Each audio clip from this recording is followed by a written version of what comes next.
Hey everybody, this is Iylad and we are back on the Starmada server. Aw, yeah.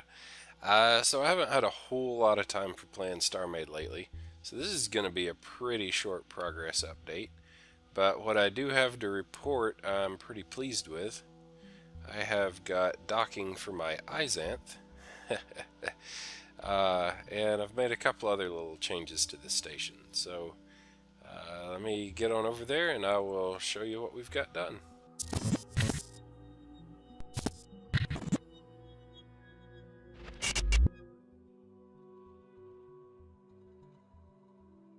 Alright, so what we have here, I've got the control center of the station, and what I had in mind is I wanted to be able to walk out these side doors, and this is going to be covered up, don't worry, and kind of go down this corridor here, which I've only got the floor of so far, and this should get me to my Isanth.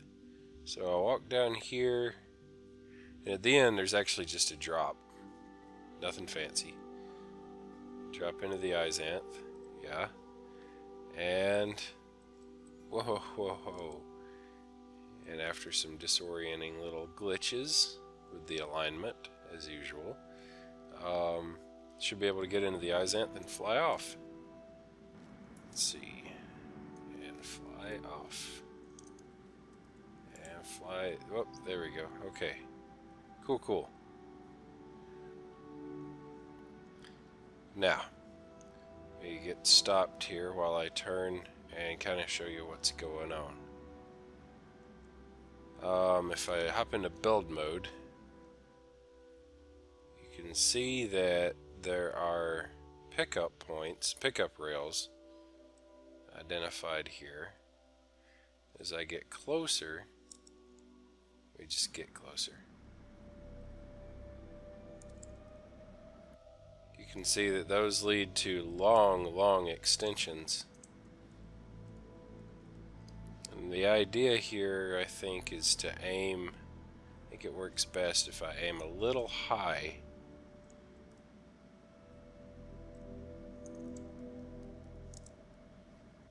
And where'd it go? Whoa, there we go. It just locked. No, it didn't. It just bounced. Let me try that again. This is take two. Take one didn't actually work very well. But yeah, the trick here, I think, and this didn't work so well the first time, is to aim a little high on these pickup points. Let me actually hop into build mode at a reasonable angle so that I can kind of watch myself attach. This isn't necessary, this is just for purposes of showing you guys. Should just be able to do that. And yes, locked. Excellent. So it catches it. It kind of awkwardly backs it into position. It's really the best I could do. Not ideal, but you know, it's meant to be an automated system, and I think it works. I mean, it's functional. So yeah. Let's see. So I hop out of the ship. I'll show you what happens as I come out. So I'm in ship's gravity, right? Well, I'm supposed to be anyway. There. So I drop down. Yeah. And just in case I'm not in gravity, I've got a gravity plate here. And I start up this ramp. And actually need to, whoa, need to be at right angles to the way that I started, right? So I'm out of gravity now because of the glitch, but whatever. As I hit the door, in theory, yeah, it drops me back into gravity, but this time oriented this way. Haha. So the button that keys the door is also linked to this gravity. Now the button on this side isn't linked to anything at all except the door. So you know, it's a little bit different. That's why there's that drop at the end, but I don't really see that as being a problem. And at some point, maybe I'll come up with a prettier solution for it. I don't know, but this works well enough right now. It may well be that at some point I'm going to come out here and the Isanths will be docked on wings of the station rather than directly back here. But what I wanted this for is that I can actually undock and immediately just zip right through that portal heading home. And that was kind of an interesting possibility for me. But I don't know. We'll see. We'll see how it develops. You know, none of this is set in stone. The way that this door works, I wanted to show. Let's see. This. Gotta get my interface on. This button and this button each trigger the button in the middle, which is redirected to this timing sequence. This is what, 4.5 seconds, I think. And then at the end of that, it resets the flip-flop. Actually, each button on each side is also keyed into the linked to the flip-flop. So the flip-flop controls the door directly. As long as the flip-flop is off, the door is open. After 4.5 seconds, the door closes again. Very simple, but it's a nice little automated close behind you while still giving you plenty of time to walk through the door, even though there's a little bit of gravity disorientation right here as you come up. Yeah, so that's that. Now the other big change that I made to the station is aesthetic work.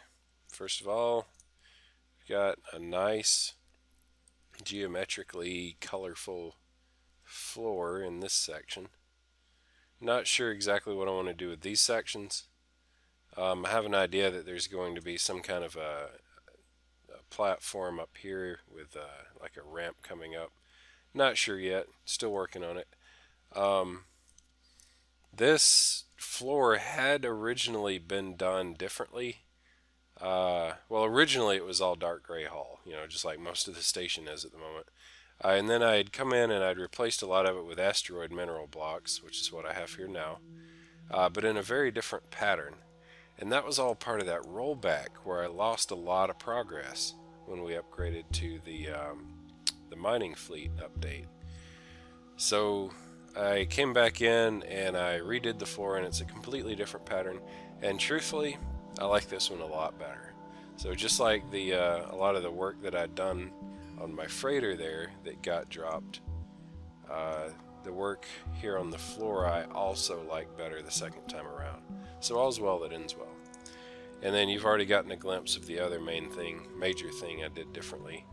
I went ahead and added a lot of scaffolding.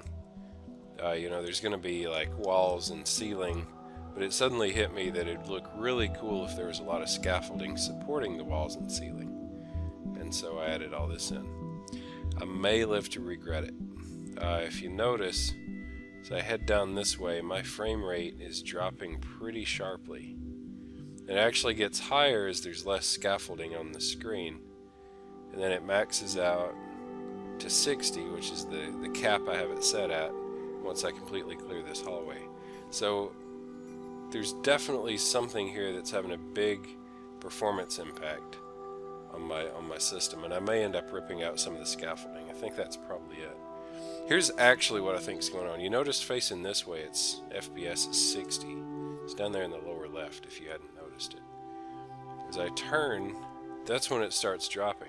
So I think it's looking through the scaffolding out toward this huge mass of glass, alloyed metal mesh, and more scaffolding.